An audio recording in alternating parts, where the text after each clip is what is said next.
Hello everyone, welcome to यूनिवॉन्ग्स। कैसे हो आप सब लोग? आई होप सब ठीक हो। ये मैंने पिछला एक जो वीडियो बनाया था उसमें डीयू ने जो अपनी प्रेस रिलीज निकाली थी सीयूटी एग्जाम से रिलेटेड, उसके बारे में हमने बात की थी। ये वो प्रेस रिलीज थी, इसमें हमने सारी बातें की थी क्या क्या डीयू करना चाहता है और कैसे कैसे स्टूडेंट्स को वो हेल्प करेगा चीज़ों को समझने के लिए। तो उसमें मेजरली 3 चीज़ें उसने बात की थी कि कैसे वो हेल्प करेगा। पहली चीज़ थी कि इन्फोग्राफिक्स के थ्रू समझाएगा ये स्टूडेंट्स को क्या करना है, कैसे करना है। उसके अलावा इलस्ट्रेटिव एग्जाम्पल्स के थ्रू, और इसके अलावा वीडियो ट्यूटोरियल्स। तो वीडियो ट्यूटोरियल भी एक आ गया, यूट्यूब पे है। और जो इलस्ट्रेटिव एग्जाम्पल की बात थी वो भी डीयू ने अब अपनी वेबसाइट पे निकाल दिया है। admission.ud.ac.in पे आप जाओगे, यहाँ पे admission.ud.ac.in, तो ये वेबसाइट ऐसे खुलेगी। तो उस पर अगर आप ऐसे यूजी वाले पोर्शन पे आओगे तो यहाँ पे आपको ये इलस्ट्रेटिव एग्जाम्पल्स मिल जाएंगे। अब इसमें जो भी कन्फ्यूजन पिछली बार हुए थे ना, उनको उनके लिए क्लियर है, क्योंकि सब ये जो नया आया पैटर्न, कोई भी चीज़ नहीं आती है, थोड़ी सी कन्फ्यूजिंग होती है, थोड़ी सी अनसर्टेन होती है। और ये इलस्ट्रेटिव एग्जाम्पल सबसे अच्छा तरीका होता है उन्हें समझने के लिए। ये रहे इलस्ट्रेटिव एग्जाम्पल्स। तो इसमें हर सब्जेक्ट से रिलेटेड, क्योंकि हमें पता है कि सीयूटी में हर यूनिवर्सिटी की अपने अपने क्राइटेरियाज हैं, फिर हर कॉलेज के अपने अपने तरीके हैं चीज़ों को कंडक्ट कराने के। उसी तरीके से हर कोर्स की भी अपनी एक अलग डिमांड है और उसको उस डिमांड को समझ के उस हिसाब से रिएक्ट करना होगा। तो हर चीज़ में इसमें दिया गया है, जैसे अरेबिक किसी को लेनी हो या नीचे आके फ्रेंच, इटालियन, मतलब वैस हर सब्जेक्ट को, किसी भी सब्जेक्ट को छोड़ा नहीं गया है।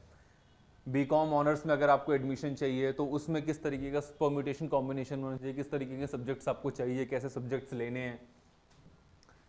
इसके अलावा मतलब सारे ही सब्जेक्ट्स हैं इसके अंदर, बायोकेमिस्ट्री हो गया, हिस्ट्री हो गई। तो हम एग्जाम्पल के तौर पे समझते हैं कि ये जो पूरा इलस्ट्रेटिव एग्जाम्पल डीयू ने दिया है, इसे एक एग्जाम्पल के तौर पे समझ लेते हैं। जैसे हम इकोनॉमिक्स ले लेते हैं कि इसमें जो लिखा है उसको हम कैसे समझें अपने आप पढ़ के। वैसे तो हम ये डीयूपीडिया वाली सीरीज में सारी चीज़ें कवर कर ही रहे हैं, पर अगर आपको इस इलस्ट्रेटिव एग्जाम्पल को समझना है तो वो कैसे समझोगे। और इसके अलावा इसी बहाने हम ये भी देख लेंगे कि इकोनॉमिक्स में अगर एडमिशन चाहिए, कि अगर आपको इकोनॉमिक्स के लिए एडमिशन लेना है, बीए ऑनर्स इकोनॉमिक्स में दिल्ली यूनिवर्सिटी के जो जितने भी कॉलेजेस हैं, तो उसमें कौन कौन से आपको कोर्सेज चाहिए, किस तरीके से चीज़ें होनी चाहिए, तो डीयू के हिसाब से वो क्या है।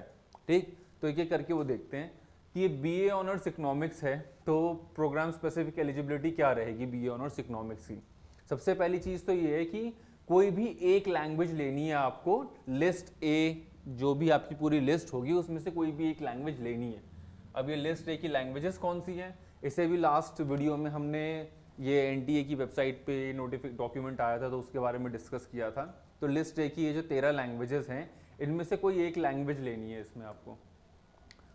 उसके अलावा हाँ, उसके अलावा मैथ्स जो है वो कंपलसरी है, मैथ्स कंपलसरी है। इसीलिए यहाँ एंड में लिखा भी हुआ है कि अगर मैथ्स आपके परम्यूटेशन कॉम्बिनेशन में नहीं रहा तो आप एलिजिबल नहीं रहोगे इकोनॉमिक्स का कोर्स लेने के लिए, इकोनॉमिक्स की डिग्री परस्यू करने के लिए।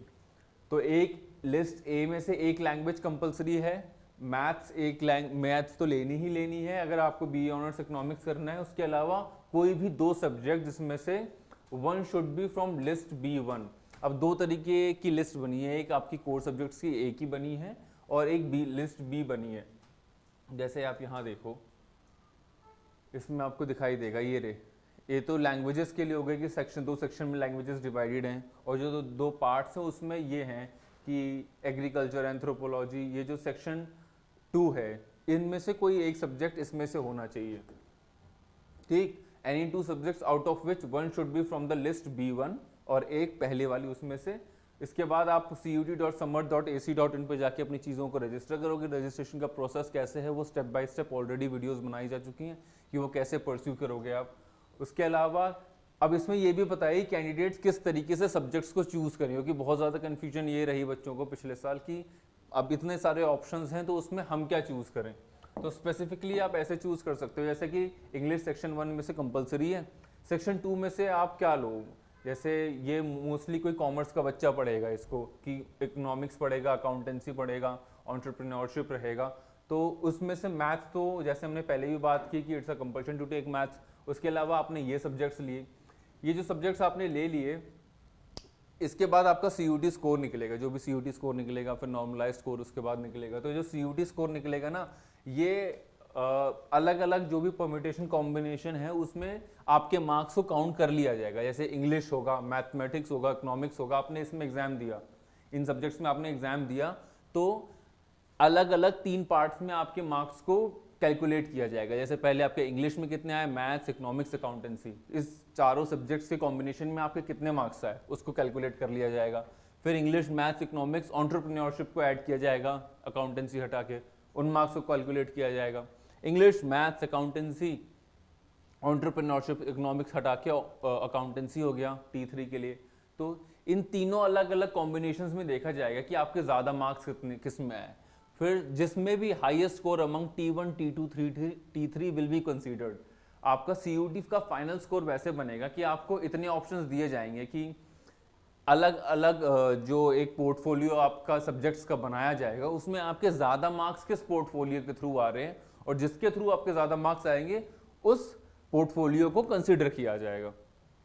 ठीक है, और ये एक चीज़ है जो आप लोग याद रखना कि जिसको भी अपना इकोनॉमिक ऑनर्स देना है, इकोनॉमिक ऑनर्स में परस्यू करनी है चीज़ें, उसमें English plus economics plus accountancy plus entrepreneurship combination will not be considered.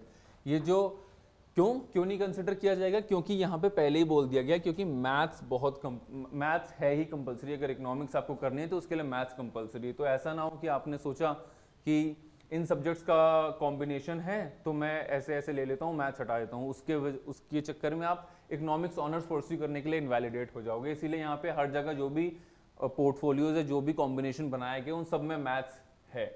ठीक, तो इकोनॉमिक्स अगर बहुत ही अच्छा इलस्ट्रेटिव एग्जांपल्स के थ्रू इन्होंने DU ने हर कोर्स के लिए बताया। अगर किसी को साइकोलॉजी चाहिए, हिस्ट्री चाहिए, वो कैसे निकलेगा वो भी आपने देख लिया कि du.uod.ac.in पे जाके UG एडमिशन्स के थ्रू रहेगा। और इसके अलावा हम भी इसी तरीके से बोर्ड पे आके हर एक जो भी कोर्स होगा उसको कवर करवाएंगे कि किस तरीके से चीज़ें आप कवर कर सकते हो, या कौन कौन से सब्जेक्ट्स हैं जो आपको परस्यू करने हैं, ये समझने के लिए कि उस स्पेसिफिक कोर्स में आपका एडमिशन कैसे हो। ठीक, आई होप आपको ये वीडियो अच्छी लगी हो। For more such content you can subscribe to the channel. Thank you very much.